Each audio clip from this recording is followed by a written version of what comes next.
Hello friends, welcome to my channel. આજે આપણે બનાવવાના છીએ છડેલા ઘઉંનો ખીચડો. તો ચલો શરૂઆત કરીશું. તો સૌપ્રથમ મેં અહીંયા 1 કપ છડેલા ઘઉં લીધેલા છે અને એને 6 થી 7 કલાક માટે પાણીમાં પલાળી રાખવાના છે.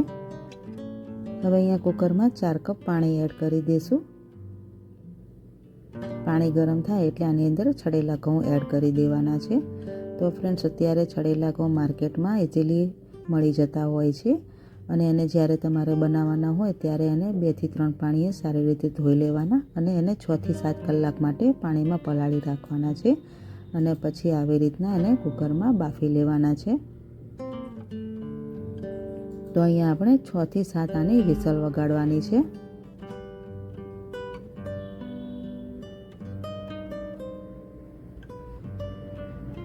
હવે અહીંયા બીજા કુકરમાં 1.5 ગ્લાસ જેટલું પાણી એડ કરી દઈશું.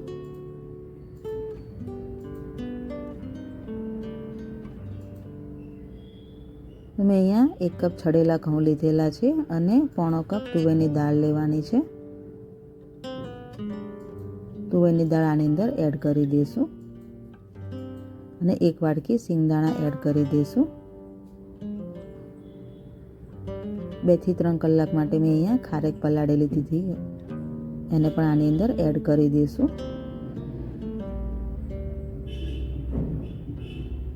હવે આની 3 થી 4 વિસલ વગાડી દઈશું.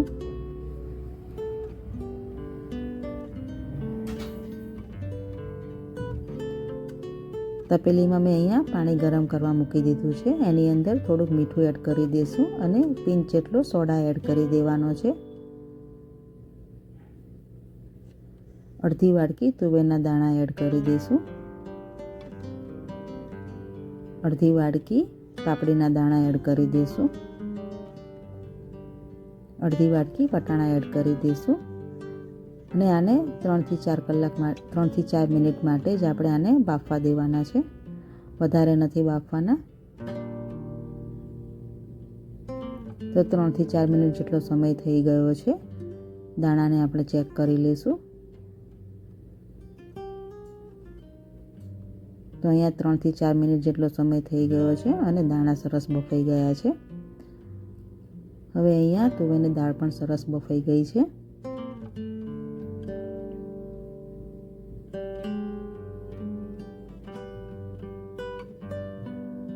સિંગદાણા પણ સરસ બફાઈ ગયા છે. હવે આ જે આપણે ખારેક આની અંદર બાફવા નાખેલી હતી તે ખારેક બધી કાઢી લેવાની છે.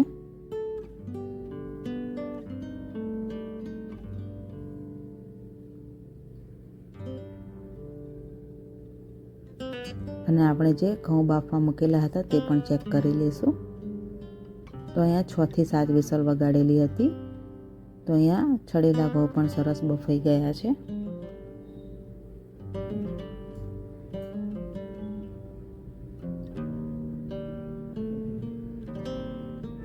તો હવે આપણે તુવેરની દાળની અંદર જ આ ઘઉં એડ કરી દઈશું. આપણે જે તુવેરની દાળ બાફેલી હતી તેની અંદર જ આ બધા ઘઉં એડ કરી દેવાના છે.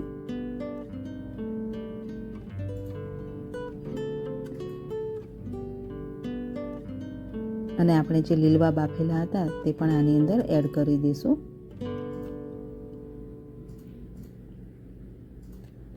સૂકા કોપરાની આવી રીતની ઊભી ચીરીઓ કરી લેવાની છે અને કાજુ અને દ્રાક્ષ એડ કરી દઈશું. અને આપણે જે ખારેક બાફેલી હતી તે પણ આવી રીતે ઊભી ચીરીઓ કરીને આની અંદર એડ કરી દઈશું અને બધું સરસ રીતે મિક્સ કરી લેવાનું છે. ગેસની ફ્લેમ એકદમ ધીમી રાખવાની છે.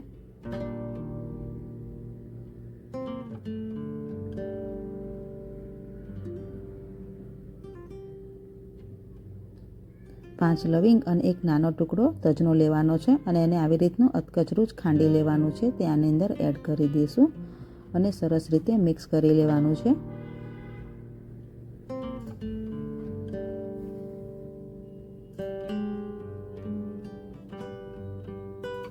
હવે આની અંદર જરૂર લાગે તો જ આની અંદર પાણી એડ કરવાનું. તો અત્યારે હું અડધો ગ્લાસ ગરમ પાણી એડ કરવાનું છે.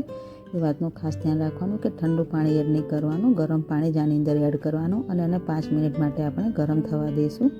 તો 5 મિનિટ થઈ ગઈ છે અને સરસ ખીચડો ગરમ થઈ ગયો છે. હવે અહીંયા થોડો વધારાનો ખીચડો હું એક બાઉલમાં કાઢી લઈશું. અને આની અંદર થોડો ગોળ એડ કરી દેવાનો. તો તમે સ્વાદ મુજબ આની અંદર ગોળ અથવા ખાંડ પણ એડ કરી શકો છો.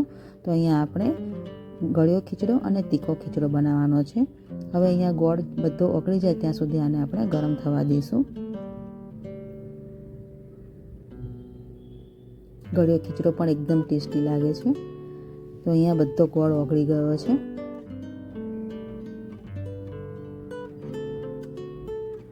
હવે વઘારિયામાં 1 ચમચી ઘી એડ કરી દઈશું. ઘી ગરમ થાય એટલે આની અંદર 2 થી 3 લવિંગ અને 1 નાનો ટુકડો તજનો એડ કરી દઈશું અને એને સરસ રીતે ગરમ થવા દેવાનું છે.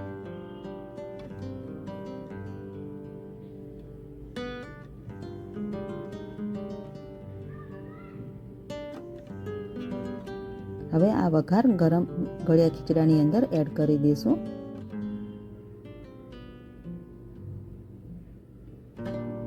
અને એલચી પાવડર એડ કરી દઈશું. થોડું જાયફળ આની અંદર એડ કરી દઈશું.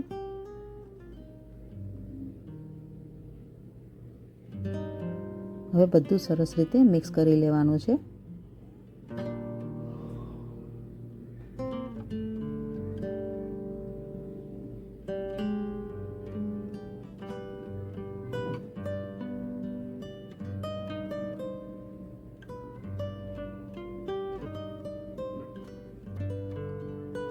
લોયામાં 1 મોટો ચમચો તેલ એડ કરી દઈશું. તેલ ગરમ થાય એટલે આની અંદર રાઈ એડ કરી દેવાની. રાઈ ફૂટી જાય એટલે આની અંદર 2 થી 3 લવિંગ અને 1 નાનો ટુકડો તજનો એડ કરી દઈશું. 2 સૂકા મરચાં, તજપત્તું, કઢી પત્તા એડ કરી દઈશું. ચપટી હિંગ એડ કરી દઈશું.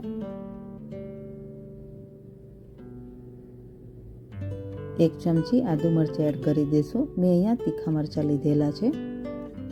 તમે અહીંયા લીલું લસણ અને લીલી ડુંગળી પણ એડ કરી શકો છો. તો લીલા મરચાં પછી લીલું લસણ અને લીલી ડુંગળી અને એને આવી રીતના સરસ સાંતળી લેવાના છે.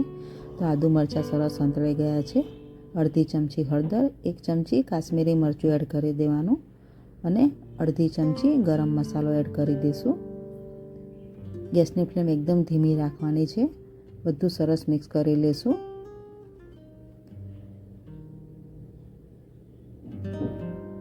ગેસની ફ્લેમ એકદમ ધીમી રાખવાની જેથી મસાલો પણ સરસ તેલમાં ચડી જાય. હવે આપણે જે અલગ ખીચડો કાઢેલો હતો તે આની અંદર એડ કરી દઈશું અને બધું સરસ રીતે મિક્સ કરી લેવાનું છે.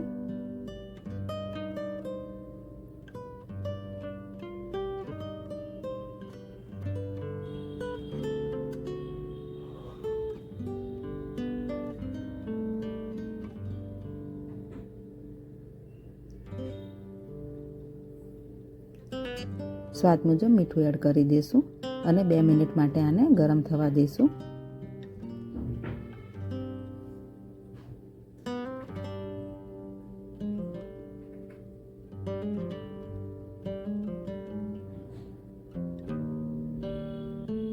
બે મિનિટ માટે આને ગરમ થવા દઈશું. તો ફ્રેન્ડ્સ, અહીંયા સરસ મજાનો છળેલા ઘઉંનો તીખો ખીચડો પણ તૈયાર થઈ ગયો છે. છેલ્લે કોથમીર એડ કરી દઈશું અને ગેસની ફ્લેમ બંધ કરી દઈશું. તો ફ્રેન્ડ્સ, અહીંયા ગરમા ગરમ છળેલા ઘઉંનો તીખો ખીચડો પણ તૈયાર થઈ ગયો છે. તમે ઘરે એક વખત જરૂર ટ્રાય કરજો. આ ખીચડો ગળ્યો અને તીખો બંને ખૂબ જ ટેસ્ટી લાગે છે. અને ગળ્યા ખીચડા ઉપર મેં અહીંયા બદામને પલાળીને એની છાલ ઉતારી લેવાની અને એની કતરણ એડ કરી દેવાની. તો ફ્રેન્ડ્સ,